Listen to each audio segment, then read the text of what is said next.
माननीय सभापति महोदय, आज पूरी दुनिया, देश और देश के साथ साथ हमारा प्रदेश कोरोना वायरस संक्रमण की महामारी से जूझ रहा है। हम सबका भी यह परम कर्तव्य है कि इस महामारी को परास्त करने, लड़कर इसको समाप्त करने में हम अपनी संपूर्ण क्षमता लगाएं। मध्य प्रदेश में भी जबलपुर और भोपाल 2 जगहों पर पॉजिटिव केस मिले हैं और हमने कल ही शपथ ग्रहण के बाद रात में ही वल्लभ भवन में बैठ करके दोनों स्थानों पर कर्फ्यू लगाने का फैसला किया है। 36 शहरों में लॉकडाउन है। मैं आपके माध्यम से और इस सदन के माध्यम से जनता जनार्दन से अपील करना चाहता हूं कि कोरोना संक्रमण को रोकने का एकमात्र प्रभावी उपाय है संपर्क की कड़ियों को तोड़ना। मेरी जनता जनार्दन से अपील है कि अपने आप को बचाने,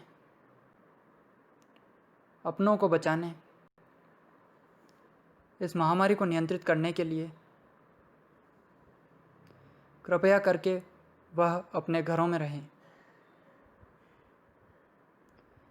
कष्ट और तकलीफ हो सकती है,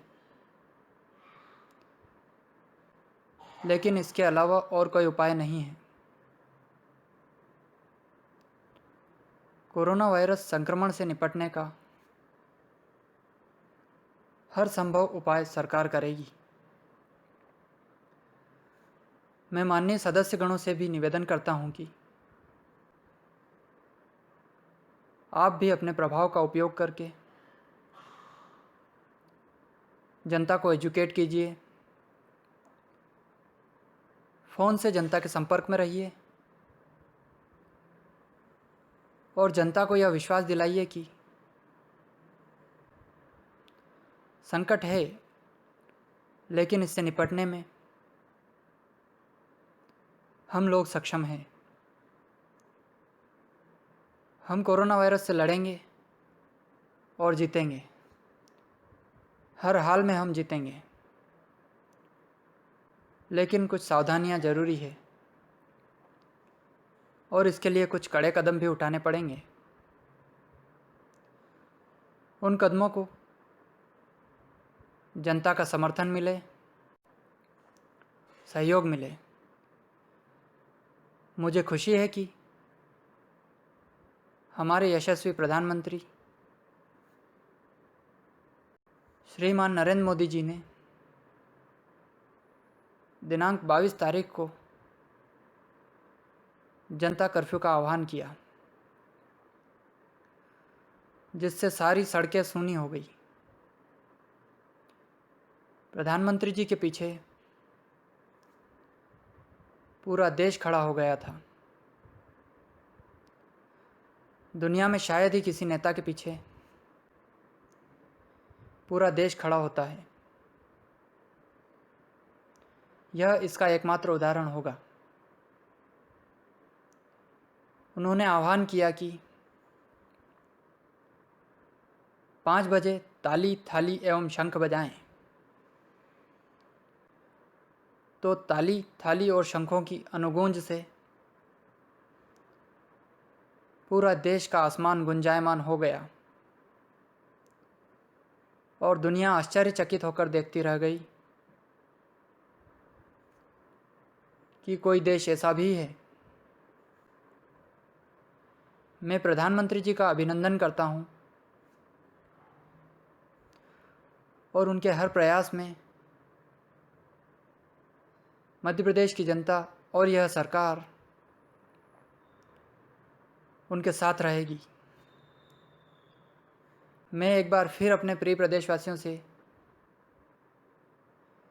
यह अपील करता हूँ कि संकट बड़ा है, लेकिन आप सबके सहयोग से इस संकट का मुकाबला करेंगे और इस महामारी को परास्त करेंगे। आज हमारे पास और कोई काम नहीं है। सर्वोच्च प्राथमिकता कोरोना वायरस संक्रमण से लड़ना है। मेरी सरकार की और हम सबकी भी यही प्राथमिकता है, लेकिन एक संवैधानिक बाध्यता है। हमारी सरकार को महामहिम राज्यपाल महोदय ने 15 दिन के अंदर विश्वास मत हासिल करने का निर्देश दिया था। हमने तय किया कि 15 दिन क्यों, आज ही विश्वास मत हासिल करके कोरोना वायरस संक्रमण को समाप्त करने में पूरी ताकत के साथ जुट जाएं।